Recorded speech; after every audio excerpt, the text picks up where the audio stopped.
नमस्कार, आप देख रहे हैं दी उद्धार न्यूज में हूं आपके साथ राज यादव। स्वागत है आपका हमारे खास कार्यक्रम हेल्थ सॉल्यूशन में। दोस्तों, आज हम बात करेंगे उत्तर प्रदेश और बिहार के किशोर और किशोरियों के बारे में। आखिर किस तरीके से वो एडल्टहुड की ओर आगे बढ़ रहे हैं। 10 से 19 वर्ष के किशोर और किशोरियां जो भारत की आबादी का लगभग 5वां हिस्सा हैं, वे वयस्क होने की अपनी यात्रा के दौरान महत्वपूर्ण सामाजिक, मनोवैज्ञानिक, आर्थिक और जैविक परिवर्तनों से होकर गुजरते हैं।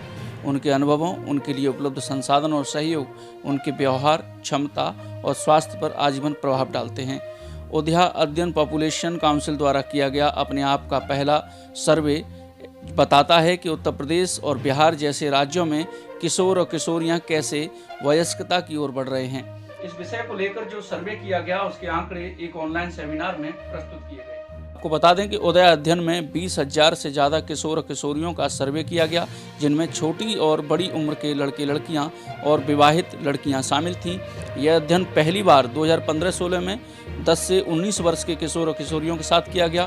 फिर उन्हीं किशोर और किशोरियों का पुनः साक्षात्कार 2018-19 में किया गया, जब वे 13 से 22 वर्ष के थे।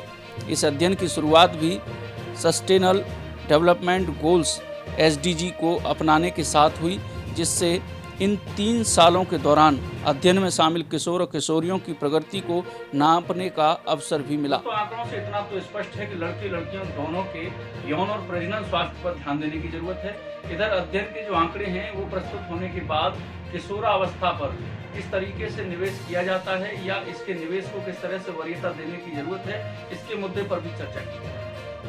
कार्यक्रम के वक्ताओं ने इस बात पर जोर दिया कि शिक्षा, पोषण, स्वास्थ्य, लिंग समाजीकरण, डिजिटल संसाधन की उपलब्धि और जीवन यापन से जुड़े अवसर वे कारक हैं जो वयस्कता में एक स्वस्थ और उपयोगी जीवन के लिए महत्वपूर्ण हैं।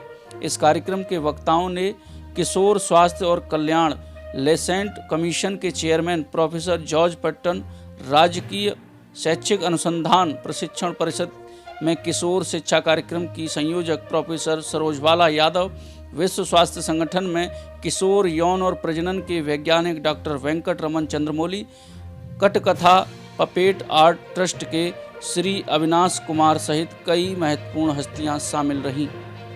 यूनिवर्सिटी ऑफ मेलबर्न में किशोरावस्था स्वास्थ्य शोध के प्रोफेशनल फेलो जॉर्ज पैटन ने उदया अध्ययन के इस हिस्से पर जोर दिया कि जहां पाया गया है कि किशोरियों के लिए किशोरावस्था के वयस्कता की उम्र में पहुंचने तक में गर्भावस्था की चुनौतियां बरकरार रही हैं, युवतियां शिक्षा, रोजगार, मानसिक स्वास्थ्य, गुणवत्तात्मक जीवन और पोषण के पैमानों पर पिछड़ रही हैं, जबकि यह किशोर एवं किशोरियों के सामाजिक और भावनात्मक विकास के लिए जरूरी है। विश्व स्वास्थ्य संगठन में किशोर यौन एवं प्रजनन स्वास्थ्य के मुख्य चिकित्सक डॉक्टर वेंकट रमन चंद्रमौली ने कहा कि किशोरियां भी अपने जीवन में बहुत कुछ करना चाहती हैं, लेकिन कई तरह के अलग अलग बंधनों में वो बंधी होती हैं, शक्ति विहीन होती हैं। ऐसी स्थिति को हमें बदलना है।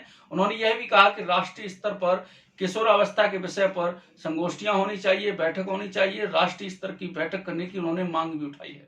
पॉपुलेशन काउंसिल भारत के डायरेक्टर डॉक्टर निरंजन सगुरेटी ने कहा, उदया अध्ययन परिवार, समुदाय और सरकारी कार्यक्रमों पर जरूरी जानकारी प्रदान करता है जो किशोरों के जीवन को सकारात्मक रूप से प्रभावित करते हैं और कुछ कमियों को उजागर करता है जिन्हें संशोधित करने की आवश्यकता है।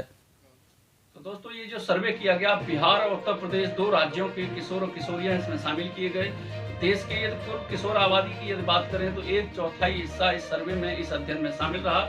देश भर में यदि इस तरह के अध्ययन किए जाएं, इस तरह के सर्वे किए जाएं, तो किशोरावस्था से वयस्कता की ओर जो परिवर्तन लाने की कोशिश है, उसमें सरकार को और मदद मिल सकती है। आज के लिए बस इतना ही। देखते रहिए हमारा खास कार्यक्रम हेल्थ सॉल्यूशन। नमस्कार।